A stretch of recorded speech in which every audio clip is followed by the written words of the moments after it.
Hello दोस्तों, स्वागत है आपका इस YouTube चैनल परीक्षा सर्कल पे। अभी तक हम लोगों ने संविधान को देखते हुए चल रहे हैं। संविधान के भाग 1, 2, 3। तीसरा अभी अपने अंतिम पड़ाव पर है, जिसे मौलिक अधिकार कहते हैं। मौलिक अधिकार जो कि आर्टिकल 12 से 35 तक में दिया गया है।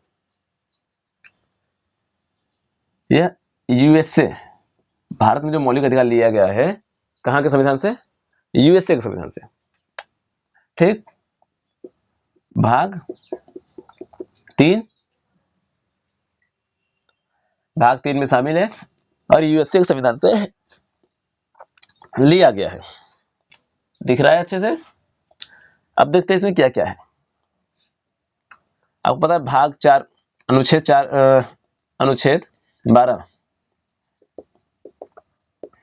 राज्य की परिभाषा दिया है। आर्टिकल 13 में मौलिक अधिकारों से असंगत विधियों के बारे में दिया गया है। ऐसी विधियां जो इससे असंगत है, असंगत विधियां, उसे क्या कर दिया जाएगा? शून्य घोषित कर दिया जाएगा, जिसमें पूर्वावलोकन की विधि थ्योरी दी गई है। ठीक, अब देखते हैं समानता का अधिकार।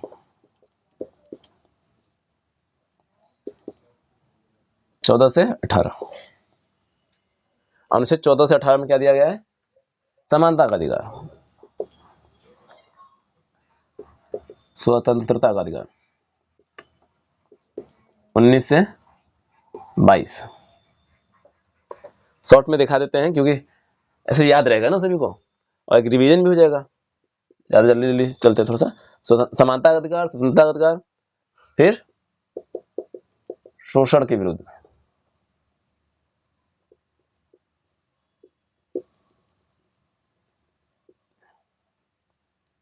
तेईस व 24 याद है? उसके बाद अब शोषण नहीं होगा तो फिर धर्म को देखेंगे। धार्मिक स्वतंत्रता का अधिकार 25 से 28। इसके बाद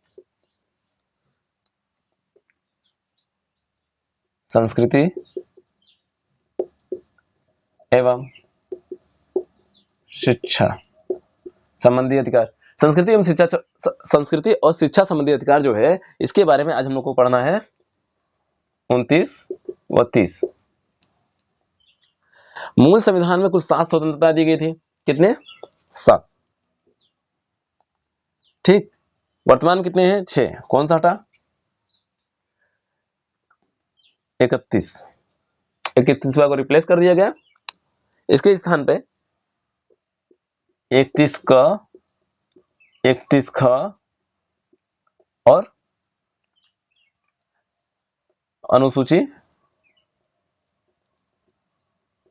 9 जोड़ दिया गया।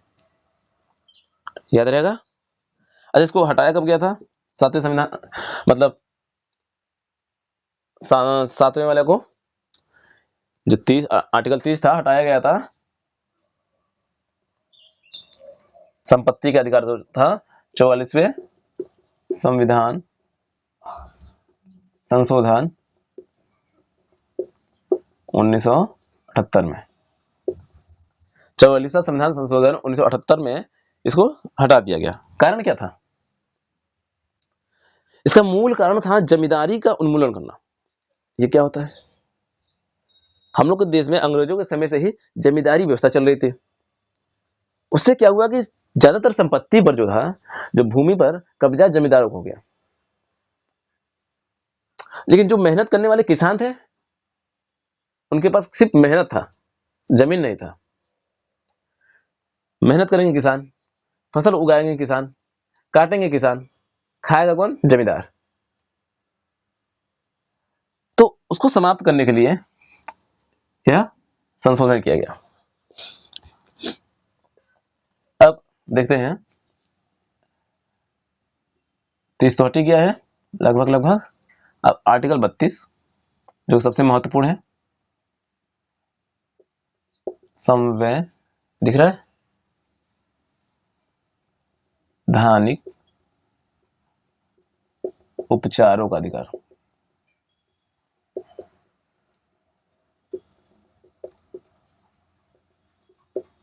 ये क्या होता है? यदि किसी का मौलिक अधिकार का उल्लंघन होगा, यदि किसी व्यक्ति का मौलिक अधिकार का उल्लंघन होता है तो आर्टिकल 32 का प्रयोग कर सकता है वो, और इसके तहत वो न्यायालय जाएगा। और न्यायालय में कौन सा न्यायालय? Supreme court. हाई कोर्ट जाना हो तो 226, सुप्रीम कोर्ट जाना हो तो आर्टिकल 32, याद रहेगा। आर्टिकल 32 के तहत जाएगा। अच्छा, इसको ना इतना महान ये आर्टिकल है कि इसको डॉक्टर भीमराव अम्बेडकर ने आर्टिकल 32 को हृदय एवं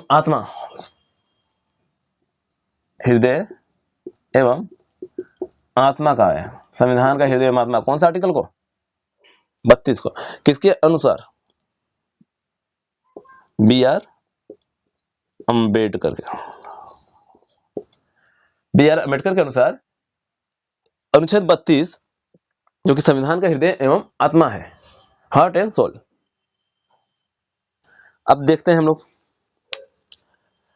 अनुच्छेद 29 व 30, संस्कृति एवं शिक्षा संबंधी अधिकार, क्योंकि बाकी सभी पर हम लोगों ने विस्तृत अध्ययन किया है। ठीक,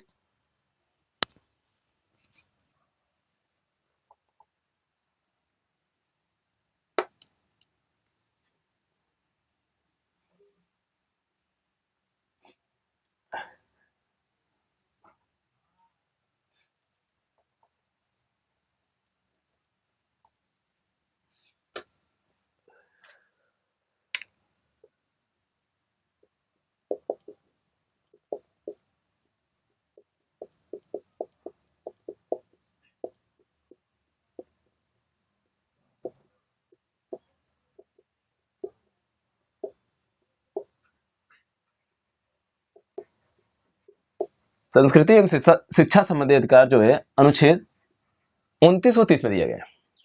इसमें क्या कहा गया है भाई? अनुच्छेद 29 में कहा गया है जिसकी भारत में, देखिए भारत क्या कि विविधताओं वाला देश है। यहाँ पर कई सारे कल्चर, कई सारी संस्कृतियां विद्यमान है। कुछ विलुप्त हो रही है, कुछ विलुप्त होने के कगार पे है। तो संविधान निर्माताओं का ये सोच था कि अपने देश की संस्कृति को संजोना है, उसे बचा कर रखना है। ठीक, इसके लिए उन्होंने अनुच्छेद 29 के तहत कहा कि भाई जिसकी अपनी एक भाषा है, जो लिपि है, किसी व्यक्ति का जो अपना भाषा होगा, लिपि होगा, उसे यहाँ के जो या तो जो अल्पसंख्यक है या बहुसंख्यक, दो लोग होते हैं, तो अल्पसंख्यक और बहुसंख्यक दोनों का कर्तव्य है तो उसका संरक्षण करे, उसे बचाए। कौन से आर्टिकल में? 29 में कहा गया है जिसकी अपनी अलग भाषा, लैंग्वेज या लिपि,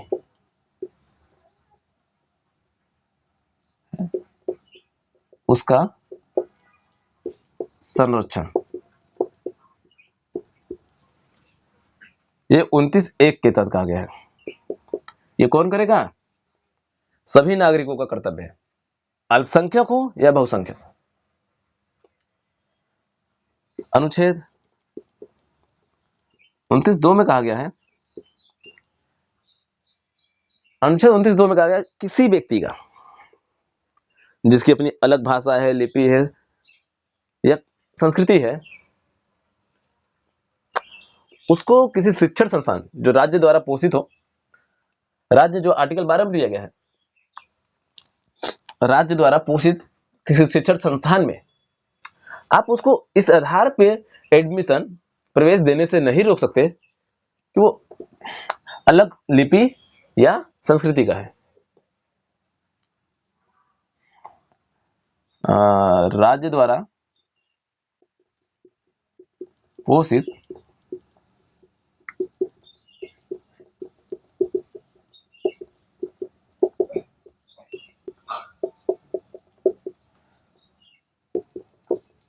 केवल मूल वंश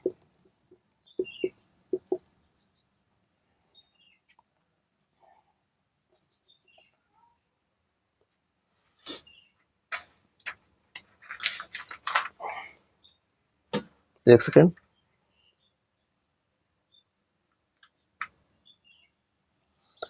मूल वंश, धर्म, जाति या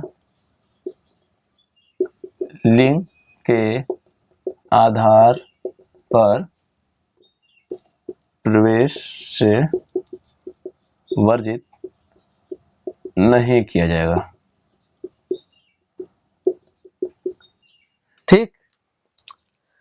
अनुच्छेद 29(2) कहता है, राज्य द्वारा पोषित कोई शिक्षण संस्थान है, कोई कॉलेज है, उसमें किसी व्यक्ति को प्रवेश से रोका नहीं जाएगा यदि उसके अलग पहचान या संस्कृति या शिक्षा लिपि है। अभी तक यहां तक समझ में आ गया? हमको उम्मीद है आप लोगों को अच्छे समझ में आ रहा होगा। इसके आगे वाले वीडियो, मतलब इसके आगे वाले पार्ट में देखते हैं, आगे वाले स्लाइड में अनुच्छेद 30 के बारे में, क्योंकि ये भर चुका है। अब देखते हैं आर्टिकल 30। देखिए हम 29 को देखें, क्या था? लिपि किसी लिपि को, उसकी भाषा को, जिसकी अलग भाषा है, लिपि, उसको संरक्षित करना है। भाषा लिपि को संरक्षित करने के लिए आर्टिकल 29 व 30 में दे दी। आर्टिकल 29 और 30 में दिया है भाषा और संस्कृति को संरक्षित करना है। और आर्टिकल 30 में कहा गया है, अनुच्छेद 30 में क्या गया है, भाई साहब भाषा संस्कृति को हम लोग कैसे संरक्षित करेंगे? तो संरक्षित करने के लिए उसमें शिक्षण संस्थान, जो अल्पसंख्यक वर्ग हैं उनको अपना शिक्षण संस्थान स्थापित करने का अधिकार और उसके प्रशासन का अधिकार दिया गया। वो अपने अनुसार उसके प्रशासन करेंगे और उसकी स्थापना कर लेंगे। क्या? शिक्षण संस्थानों की। आर्टिकल 30 में राज्य से कोई मतलब नहीं है, पैसा नहीं देगा, देगा तो सबको एक समान रूप से देगा।